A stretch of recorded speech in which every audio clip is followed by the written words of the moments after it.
ஓம் சாந்தி. இன்றைய முரளியின் தேதி 8/8/2026. இன்றைய சாக்கார முரளியின் முக்கிய கருத்துக்கள். பாபா சொல்கிறாரு, இனிமையான குழந்தைகளே, அமைதியாக இருப்பதற்கான சுபாவம் மிக நல்லது.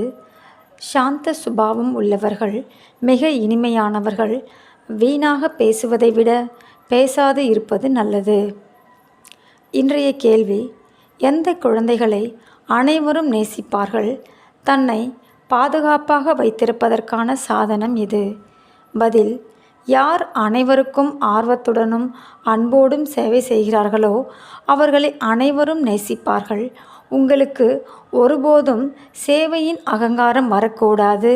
பாபாவிடம் இருந்து கிடைத்துள்ள கஸ்தூரியை, அதாவது வாசனை பொருள், மற்றவர்களுக்கு கொடுக்க வேண்டும்.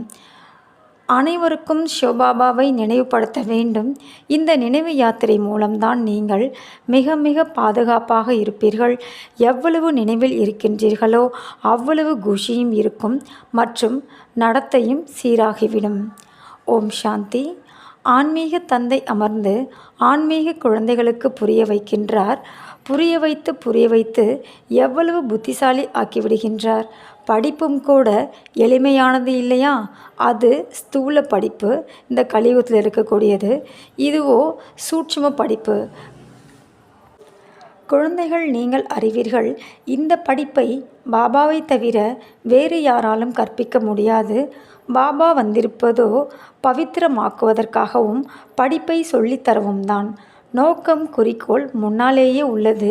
எனவே அத்தகைய தந்தையை நினைவு செய்து குஷியில் மெய் சிலிர்க்க வேண்டும். இதையும் குழந்தைகள் அறிவார்கள். நாளுக்கு நாள் நாம் சாந்தியில்தான் செல்ல வேண்டும். சாந்தியோ அனைவருக்கும் மிகவும் பிடித்து இருக்கின்றது. பெரிய மனிதர்கள் அதிகம் பேசுவது இல்லை. நீங்கள் மிக மிக பெரிய மனிதராக ஆகின்றீர்கள். உண்மையில் மனிதர் என்று சொல்ல மாட்டார்கள். நீங்களோ தேவதை ஆகின்றீர்கள். தேவதைகள் மிக குறைவாகத்தான் பேசுவார்கள். நீங்களும் தேவதையாக ஆக வேண்டும். ஆகவே சப்தத்திலிருந்து மாறி அமைதியில் இருப்பதற்கான அபியாசம் செய்யுங்கள். அமைதியில் இருப்பவர்களை பற்றி புரிந்து கொள்வார்கள். இவர்களுக்கு தங்கள் மீது கவனம் உள்ளது. அதனால் நீங்கள் சாந்திதாம் செல்ல வேண்டுமானால் பேசுவதும் கூட மிக மெதுவாகவே பேச வேண்டும். மெதுவாக பேசி சாந்திதாம் சென்றுவிட வேண்டும். எவ்வளவு நீங்கள் சாந்தியில் இருக்கின்றீர்களோ அவ்வளவு நீங்கள் சாந்தியை பரவ செய்கிறீர்கள். நீங்கள் மிகுந்த சாந்தியில் இருக்க வேண்டும். சப்தமாக பேசுவது நன்றாக இருக்காது. கோபமும் அழகு அல்ல. குழந்தைகளிடம் எந்த ஒரு விகாரமும் இருக்கக்கூடாது. நாம் யாரோடும் சண்டை சச்சரவு செய்யாமல் இருக்கின்றோமா என்பதை பார்க்க வேண்டும். பாபா புரிய வைத்துள்ளார், தீயதை கேட்காதீர்கள், தீயதை பேசாதீர்கள். எந்த விஷயம் உங்களுக்கு பிடிக்கவில்லையோ அந்த கெட்ட விஷயங்களில் இருந்து விலகிவிட வேண்டும். அப்போது இருவரின் வாயும் மூடியிருக்கும். ஒவ்வொரு விஷயத்திலும் தெய்வீக குணங்களை தாரணை செய்ய வேண்டும். யாராவது சத்தமாக பேசினால் சொல்லுங்கள், அமைதியாக இருங்கள், சத்தம் செய்ய வேண்டாம்.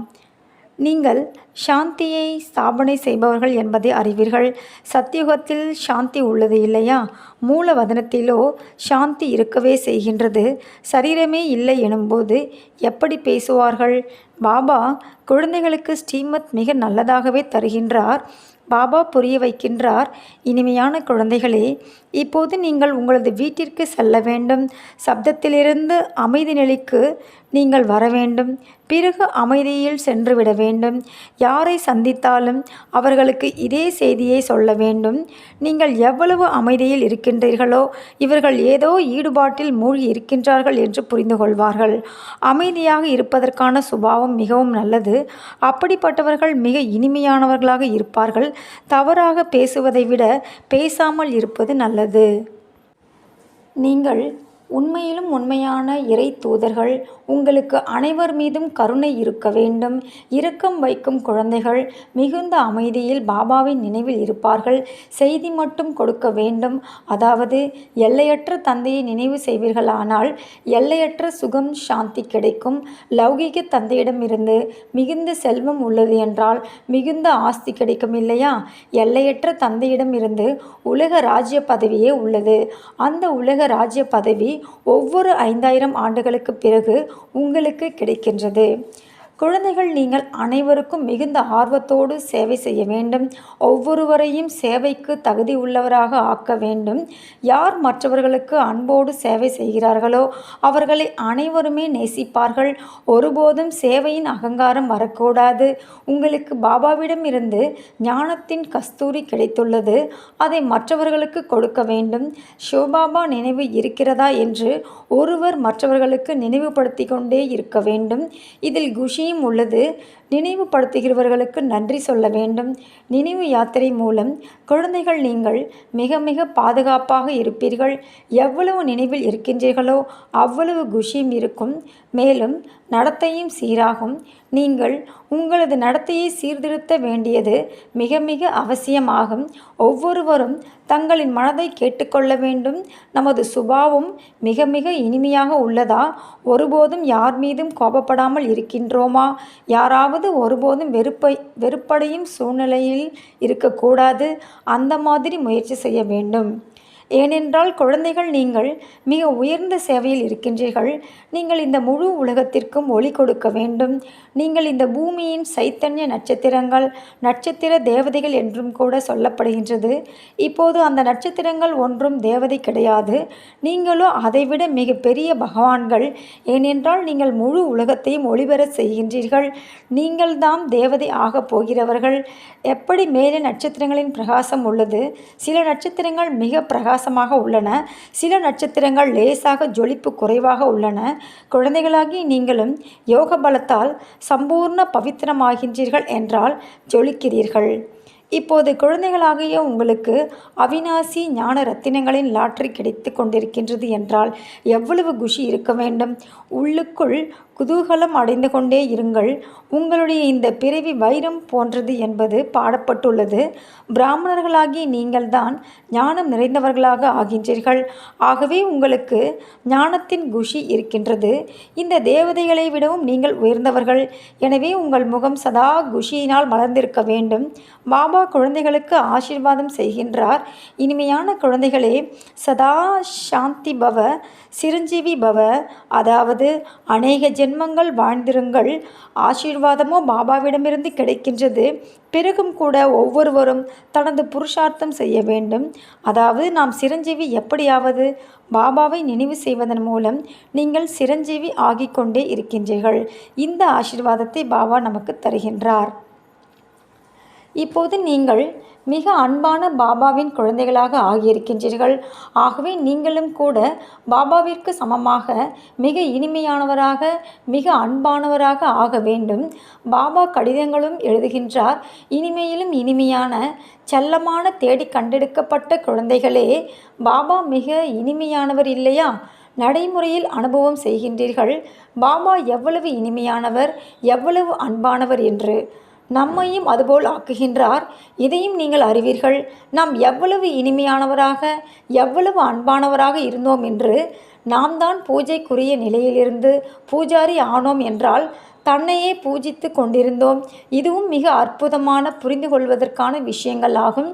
குழந்தைகள், நீங்கள் அறிவீர்கள், அரை கல்பத்தின் நம்முடைய துக்கங்களை போக்குபவராகிய பாபா இப்போது வந்துவிட்டார். ஹரஹர மகாதேவா என சொல்கின்றனர். இப்போது அவர் மகாதேவரே இல்லை. துக்கத்தையோ பாபாதான் போக்குவார். துக்கத்தை போக்கி சுகம் தருபவர் ஒரே ஒரு பாபாதான். அரை கல்பமாக நீங்கள் அதிக துக்கத்தை பார்த்திருக்கின்றீர்கள். 5 விகாரங்களின் நோய் மிகவும் அதிகமாகிவிட்டது.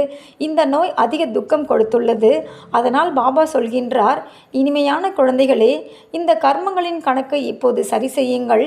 வியாபாரிகளும் கூட 12 மாதங்களுக்கான கணக்கு வைக்கின்றனர் இல்லையா? பாபா புரிய வைக்கின்றார். குழந்தைகளே, இப்போது முழு சிருஷ்டியிலும் பாருங்கள், எவ்வளவு குப்பைகள். இதுவோ நரகம் ஆகும்.